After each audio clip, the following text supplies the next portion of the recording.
Guys, ang buhok na luto sa bleach. Niriba natin. Ah, puro highlight pa yan guys. Highlight. Hindi siya nasunog.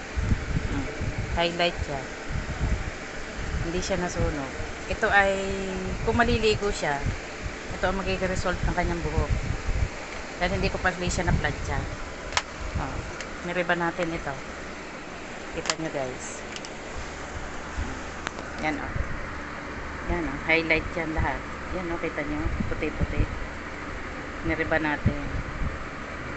Luto pa sa bleach. Dahil ito yung nag-black ang buhok. Pina-bleach.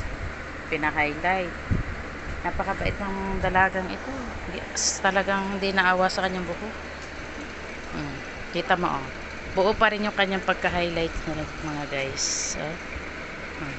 Highlight yan. Puti na ang buhok niya. Pero niriba natin. Tama, buo pa din siya.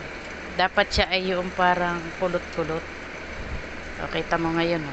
Yan o, kita niyo mga guys. Ako'y takot mag-riban mga guys ng may highlight.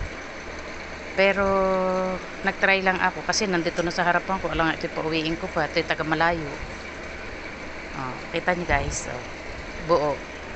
Bago ko siya paplantsahin, gusto ko munang, kaya ko binibideo para makita nyo ang result ng ribbon na may highlight, luto sa bleach, luto sa kulay, niriban natin. Yan. Pag sinaligo, ito na ang magiging result niyan. Hindi siya nagbusa-busa. Thank you guys sa inyong panonood. Paplantsahin ko pa ito guys. Bye!